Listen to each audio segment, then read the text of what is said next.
आज आपण मेथकुटाचे खमंग रायते तयार करूया. 2 बारीक चिरलेले कांदे, 2 बारीक चिरलेल्या हिरव्या मिरच्या या भांड्यात घातल्या आहेत.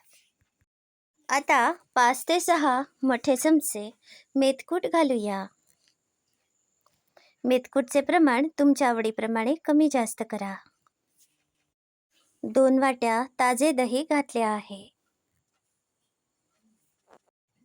1 ते 2 चमचे साखर आणि चवीप्रमाणे मीठ घातले आहे.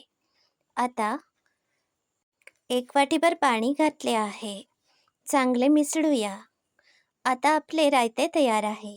या रायत्यावर आपण फोडणी घालूया. फोडणीचे साहित्य: थोडेसे तेल, 1 चमचा मोहरी, 1 चमचा जिरे, थोडीशी कडीलिंबाची पाने, 1 चमचा हळद पावडर आणि थोडेसे हिंग.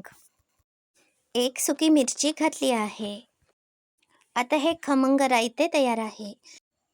हे तुम्ही जेवतेवेळी भाताबरोबर घेऊ शकता. हा व्हिडिओ बघितल्याबद्दल धन्यवाद.